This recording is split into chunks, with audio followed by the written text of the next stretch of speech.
Mungkin bisa 1000%. Orang-orang yang zalim di dunia ini, sesungguhnya Allah telah tunjukkan bahwa mereka hidupnya tidak tenang. Orang-orang yang zalim di dunia ini, sesungguhnya dia memimpin negara ini tidak nyaman. Orang-orang yang zalim di dunia ini, sesungguhnya dia sebagai pemimpin makan tidur tidak nyenyak. Jadi sebenarnya Tuhan telah menunjukkan kezaliman itu di mana-mana terjadi karena ketidakmampuan untuk menegakkan keadilan. Ada santri dari Pasuruan, saudara, nyindir presiden, nyindir Kapolri, langsung ditangkap, dipenjara, diadili, dituntut 4 tahun penjara dan dipenjara 3 tahun, saudara. Sambil dipakein baju tahanan, masuk televisi, polisinya saudara dengan gagah mengatakan, orang ini tidak tahu diri, tidak pantas tinggal di NKRI karena menghina presiden. Baik Ikhwan, nggak apa-apa. Taruhlah si santri salah. Coba lihat, giliran santri penjara 3 tahun, giliran anak cukong Cina dibebasin. Sudah terbiasa bangsa ini, dikit-dikit lapor polisi, dikit-dikit lapor. Orang yang suka lapor itu cengeng. Laki-laki jangan pakai lapor. Kalau tidak senang sama kaki ustaz-ustaz, ajak berkelahi. Ya Waloni, kau kan berani, kita ketemu di mana? Waktu pukul kita. Sampai kalah berarti dia bukan Islam, munafik. Kan begitu. Jangan dikira kita ustaz-ustaz ini ada ustaz yang pasrah, ada juga ustaz yang melawan. Jangan coba-coba kawan. Mana ada orang-orang Islam menghina agama orang lain? Nggak ada. Saya mengatakan Kristen itu masuk neraka. Bukan maunya saya. Memang kitabnya sendiri yang menjerumuskannya ke neraka. Allahu Akbar. Kitabnya sendiri. Bagaimana mungkin ibu bapak Nabi Isa yang mengatakan akan Nabi Muhammad akan datang sebagai Rasul, lalu Nabi Isa divisualisasikan menjadi Tuhan Kristen. Tak masuk akal. Nabi Isa ini Nabi yang dilahirkan tanpa hubungan biologis.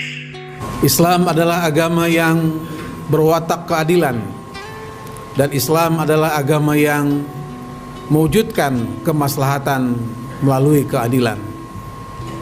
Kemaslahatan bisa terwujud dengan prinsip-prinsip keadilan, karena keadilan itu adalah merupakan kebutuhan oleh semua manusia tanpa terkecuali. Apakah dia agamanya Islam atau agamanya non-Muslim, apakah dia makhluk hewan dan tumbuhan dan makhluk apa saja, semua memerlukan prinsip-prinsip keadilan.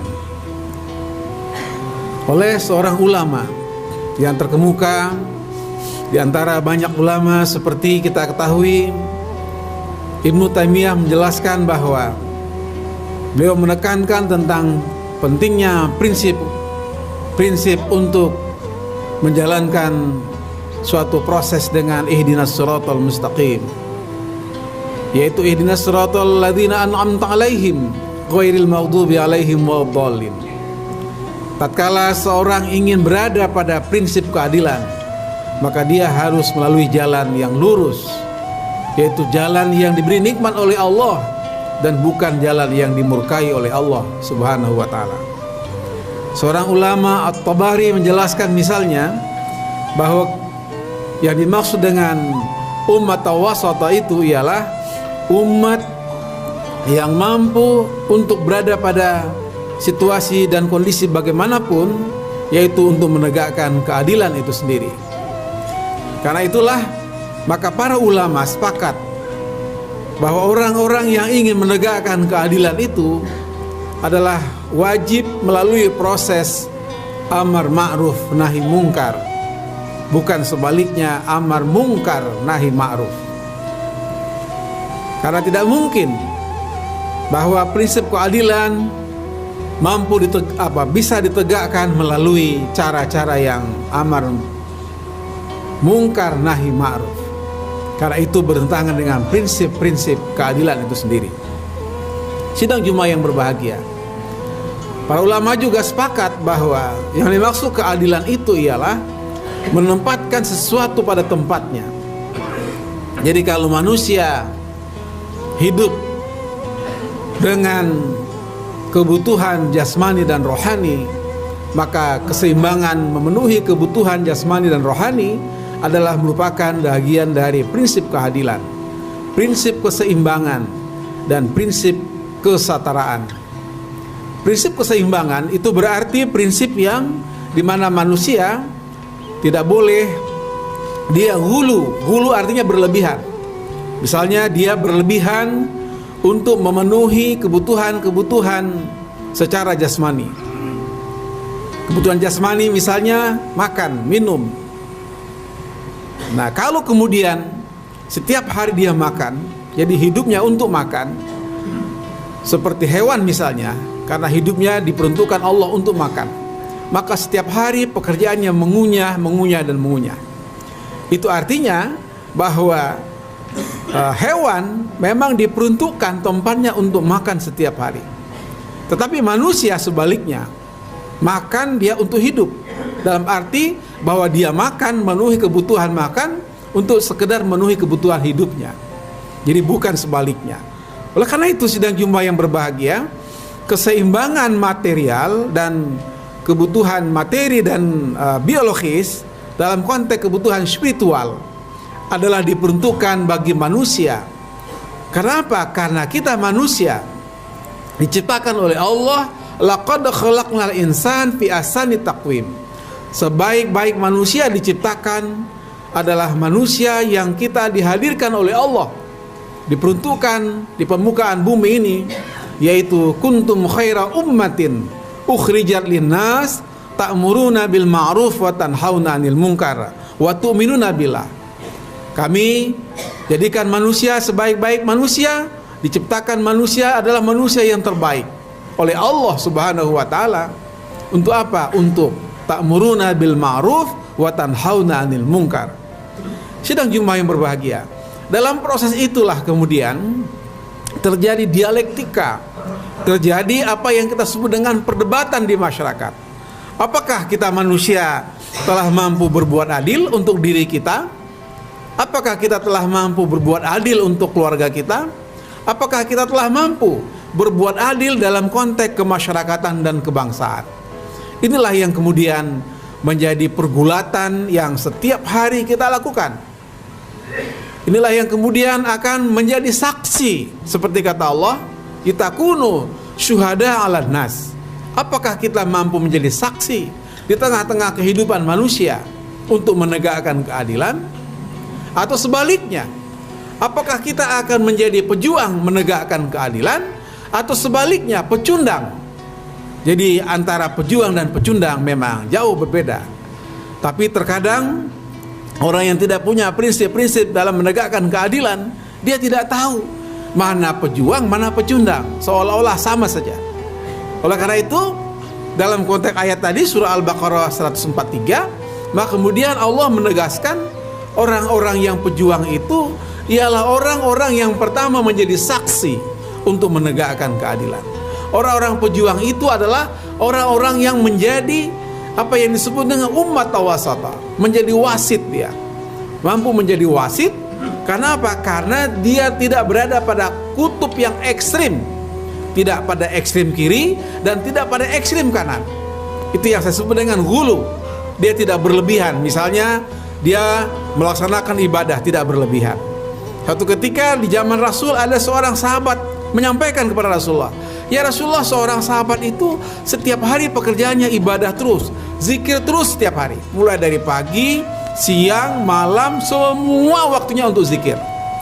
Terus Rasulullah tanya, kira-kira dia itu punya anak istri tidak? Punya ya Rasulullah. Karena itu suruh dia pulang untuk mencari nafkah untuk anak istrinya. Artinya apa? Artinya setiap hari kita tidak boleh berlebihan untuk zikir setiap hari. Karena apa? Karena antara pola zikir dan pola fikir telah diberikan keseimbangan oleh Allah Subhanahu wa taala. Karena itu Allah mengatakan inna fi khalqis samawati wal ard wa ikhtilafil lail wan nahar la ayatil ulil albab. Alladzina yazkuruna Allah qiyaman wa qu'udan wa 'ala dzunubihim wa yatafakkaruna fi khalqis samawati wal ardh. Jadi orang yang diberikan keseimbangan fikir dan zikir, itulah yang disebut dengan ulul albab. Karena itu ulul albab itu adalah salah satu ciri di antaranya itu orang-orang yang berzikir sekaligus berfikir untuk kemaslahatan umat. Kenapa? Karena kita manusia punya keterbatasan untuk berfikir. Kalau kita berfikir terus setiap hari, yang kita pikirkan kita nggak sanggup, akhirnya kita stres. Dari stres kita stroke, dari stroke menjadi stop, habis, tamat riwayat.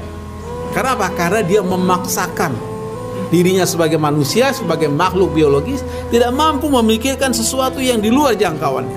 Karena itu kita serahkan kepada Allah Subhanahu wa ta'ala. Demikian juga halnya kalau sekarang keadilan belum bisa kita tegakkan 100%, kira-kira 50% sudah belum? Oh, belum Pak Amirsa. Kira-kira 20% belum. Belum juga Pak Amirsa. Terjadi diskriminasi misalnya, terjadi apa yang disebut kriminalisasi dan seterusnya dan seterusnya. Maka kemudian kita sendiri tidak sanggup secara pribadi, tidak usah kita paksakan. Karena kalau kita paksakan kita hulu. Kenapa? Karena ada porsi orang lain. Jadi keadilan itu menurut saya harus dimiliki oleh semua orang. Keadilan itu menurut saya harus ditegakkan oleh semua pihak. Tidak bisa hanya masyarakat, terutama aparat negara, terutama aparat penegak hukum.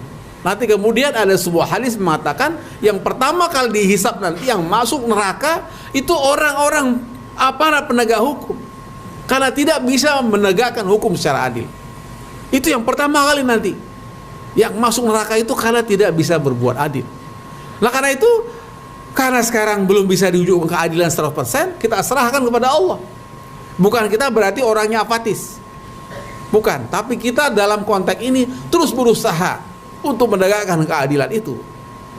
Kalau di dunia ini belum bisa 100%, maka di akhirat nanti 100%, mungkin bisa 1000%, bahkan lebih. Karena pasti ukurannya Allah. Allah memastikan bahwa keadilan itu ditunjukkan Allah di akhirat kelak nanti. Jadi di dunia ini sudah ada rekam. Kalau sekarang ada CCTV misalnya, maka lebih canggih dari itu. Kalau dalam surah Yasin disebutkan semua sudah tertulis, mata, penglihatan, kaki sebagai saksi, maka inilah saksi yang dimaksud. Kalau kita bilang, wah saya sudah berusaha ya Allah untuk menegakkan keadilan, kata malaikat, ente bohong dulu di dunia. Setiap hari pekerjaannya berbohong, setiap kali kerjanya menipu, setiap kali kerjanya mengutak-atik angka. Yang 12 misalnya menjadi 1 atau 2, yang 110 misalnya hanya menjadi 11, hilang 01. Kira-kira seperti itu. Semua sudah ada saksi. Nah karena itu kita optimis bahwa keadilan itu pasti. Kalau di dunia belum sepenuhnya, maka di akhirat kelak pasti.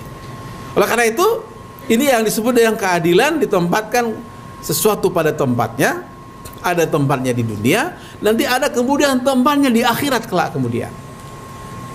Sedang jemaah yang berbahagia, kalau kita tidak yakin bahwa ada keadilan di akhirat, itu berarti setelah mengurangi nilai keimanan kita kepada Allah Subhanahu wa ta'ala. Kalau kita apatis, frustasi, saya frustasi, sudahlah saya keluar dari dunia ini karena tidak bisa menegakkan keadilan, maka kemudian dia berbalik untuk amar mungkar nahi ma'ruf, bukan amar ma'ruf nahi mungkar. Itu yang disebut dengan frustasi. Nah frustasi itulah yang berbahaya menurut saya. Kenapa? Kata Allah, wala tahinu wala tahzanu wa antumul a'launa in kuntum mu'minin. Kamu itu orang beriman, kata Allah. Jadi nggak usah khawatir, nggak usah cemas, nggak usah frustasi. Kenapa? Karena kamu beriman, tegakkanlah terus keadilan.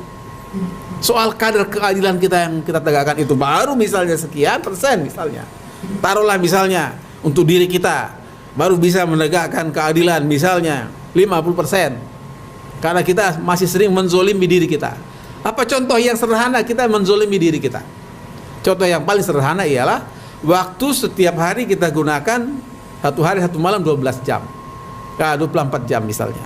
Maka kita gunakan semua 24 jam itu untuk berpikir, untuk bekerja, mencari uang sebanyak-banyaknya.